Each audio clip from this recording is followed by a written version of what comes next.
This time I'm going to welcome our friend and our Senator, Tammy Baldwin. Thank you, Tammy, for being with us. Good afternoon, everyone. How wonderful to see all of you. I am so honored to get to join you. I was just, thank you for the introduction, Nate. I was just reflecting that I think I was at the first one of these. Probably. Yeah. And I don't know how many return visitors there are and how many of you are coming out for the first time, but you are all so needed and so welcome. And it's where I kind of want to start, because somebody out in the parking lot has a big truck and it has a sign about taking money out of democracy, taking the big money out of democracy. I don't know if anyone wants to volunteer who they are. But when I go to an event like this, that's what gives me hope in the face of all that we're seeing. Now, just to talk politics for a moment, I don't know how many have gotten a chance to read that I'm like the number one target for the Koch brothers so far this cycle. And it's not just the Koch brothers, it's Richard Uihlein, it's John Bolton's, believe it or not, his super PAC and others. And it can be sort of intimidating that they're out there spending all this money, putting negative ads on television and on radio and through social media. But I have to always say, they may have a lot of money, but I have something far more powerful. I have you. I have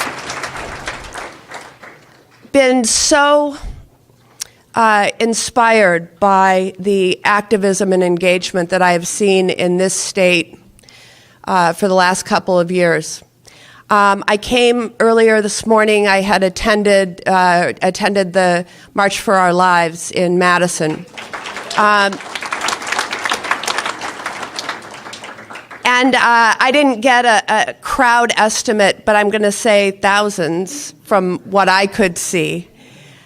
Organized by two young high school students, one 16, that was Stephanie. Jack, I'm not quite sure if he's 16 or 17. And Stephanie said to me, I've never organized anything before. It's like, wow, if you ever question your own power, all you need to do is think about how those two young people have amassed a movement. And we have to, in some ways, cheer them on, support them, mentor them, but in other ways, just get the heck out of their way. But that's just the latest chapter in terms of what I've been seeing. And I want to tell you that you have a lot of power. And I don't want you to ever doubt that.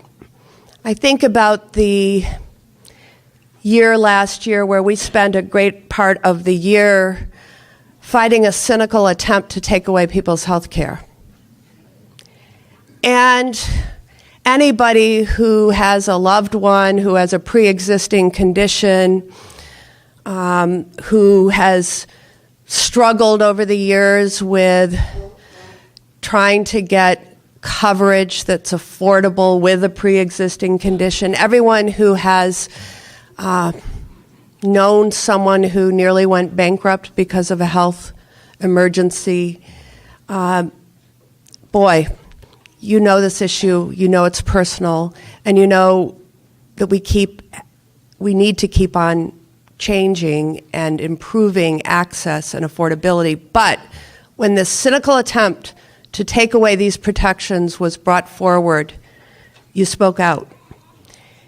And that went from marching to postcard writing campaigns, to emailing and calling your representatives, to hosting town hall meetings, sometimes with an empty chair in the front of the room because the congressman wouldn't show up, but you still had questions and you got the media there to witness that.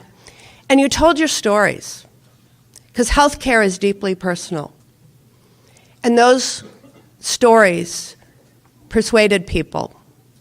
I'm going to briefly share my own. Many of you have heard it before. I was raised by my grandparents in Madison, and I was very lucky to have them when I needed them. And when I was 9, I had a very serious childhood illness. It was akin to spinal meningitis. It wasn't the exact diagnosis that I had, but similar in terms of the severity of the symptoms. And I was in the hospital for 3 months. And my grandparents were so wonderful, visited me every day, rooted for my recovery, and they didn't burden me with the worries they had at the time. But I learned afterwards that there were arguments going on between the insurance company, the hospital, and my grandparents. Because they had a family plan, but that family plan didn't include granddaughters or grandchildren. I wasn't considered a direct dependent. And afterwards, they did the responsible thing. They said, all right, let's fix this. Let's get her health insurance. And I was then a child with a pre-existing medical condition. And they couldn't find health insurance at any price. And it wasn't until I was a young adult that I had coverage. And I grew up believing that that was wrong, believing that no parent or grandparent should have to worry about whether or not they could bring their child for emergency health care or whether doing so might bankrupt them. And so in this battle, I told my story, you told your story, and in the end, we were able to defeat that cynical attempt to repeal and roll back the entire Affordable Care Act. And people have thanked me for my part in that fight. But I always turn it around and say, no, it was you. It was you. Thank you for telling your stories, for doing what we need to do as citizens. Washington is a mess. It's loud, it's chaotic, it's dysfunctional. There's distractions all the time. And when that's happening, it means that the needs of Wisconsinites, our neighbors, our families, our friends, are being ignored. But it doesn't mean that everyone is losing out, I assure you. There's some big winners during these chaotic times in Washington. Just look at the tax bill. Just look at the banking bill. And I want to share a couple of stories about who wins when Washington is a mess. Trailing on the story about health care, I think about the big pharmaceutical companies. I met a woman named Diane who has multiple sclerosis. She's had it for a quarter century. She lives in western Wisconsin. And Diane has taken a medication to stem the progression of her symptoms with multiple sclerosis. She's taken it for 23 years, same medication. Recently, she turned 65 and became Medicare eligible. And as she was signing up for her drug plan, she realized that the drug plans that she had available to her didn't cover this medication. And she and her husband had to have a long and very difficult talk. And at the end of it, she decided that she would stop taking the medication because it cost $90,000 a year. 2 years ago, for those of you who have loved ones with a severe allergy, you have an EpiPen. 2 years ago, the company that makes the EpiPen doubled the price for a pack from $300 to $600.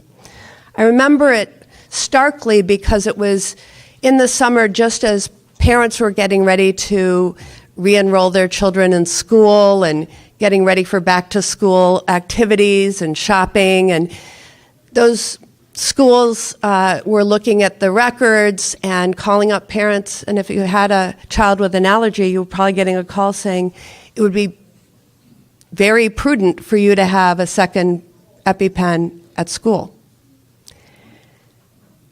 But who has $600 laying around for an unexpected expense? Especially if you've just bought sneakers and backpacks and notebooks to send your kids back to school. Why do they do it? Because they can. Because when Washington is a mess, we're not standing up and we're not holding them to account and we're not making them justify what it is they're doing. And that's got to end. And just as I was saying earlier about the big spending in this state, you know, it's not a coincidence. They're doing it because I'm not afraid of standing up to them. It's time that we take action and make sure that they can't continue to do this. And it's why I've reached out across the party aisle and worked with John McCain to introduce the Fair Drug Pricing Act, which would require them to justify these sort of price increases. Tell us everything. Be transparent. I want to tell you another story. I don't know how many of you have heard of the village of Brokaw, Wisconsin. Brokaw is about 10 miles north of Wausau, village of about 250.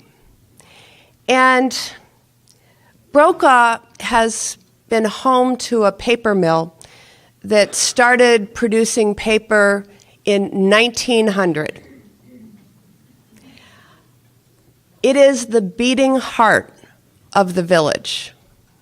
And if you went today and ran into anyone who lived there, they would say that their grandpa worked there, their dad worked there, and probably both of their sister and brother worked there. When I was running for Senate, I started reading articles about Wausau Paper Company, which owns the Brokaw mill, being taken over by activist hedge funds, gaining more and more control. They were throwing their weight around, demanding that their board members get elected to the board. They were asking for changes in management and demanding stock buybacks. And all of a sudden, they made an announcement that 2 of the Wausau paper mills in Wisconsin would be sold and Brokaw would be closed. Hundreds of pink slips.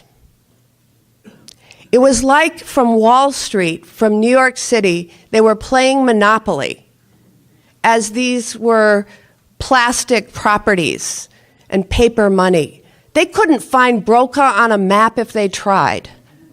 They probably didn't know anything about the paper industry, but they were trying to make a quick buck, and closing a company that had been around for 100 years and was profitable when it was closed. We've got to hold them to account too. And it's why I've also worked across the party aisle to introduce what I call the Brokaw Act, to give us an early warning when these activist hedge funds are trying to call the shots and ruin people's future. We've got to think about the long run, not just the short run. And we've got to focus on workers, not just the wealthy.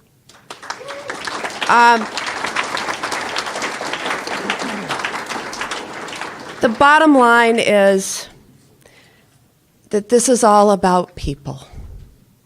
You're here today because you care deeply about our state, about our resources and environment, and about your neighbors and your family and those who have given so much. We cannot let these out-of-state billionaires think they own Wisconsin. And again, they may have millions upon millions to spend, but we've got you, the people. Keep it up. Thank you so much for having me here. And let's change the world together and keep moving Wisconsin forward. Can I ask you one question to the group? Sure. I'd like to ask you a question about where the Senate stands in this election cycle. Can you say anything about that? Are you okay with that? The U.S. Senate? Yeah. Sure. Yeah. If you want. I've got one question that I'm going to ask Tammy before she heads out. People in this room watch politics pretty close. And so one of the big deals is what's going to happen to the Senate, the U.S. Senate, from the Democratic side. And I think we have a disproportionate number of seats up on the Democratic side. And I'd just like to have Tammy give us any insights that she has. She's a lot closer to what's going on. I trust Tammy a lot more than I do some pundits. So Tammy, can you give us a little word on that? Absolutely. Well, a third of the Senate is up every 2 years. This year, of the 33 that are up, 25 are either Democrats or independents who caucus with the Democrats.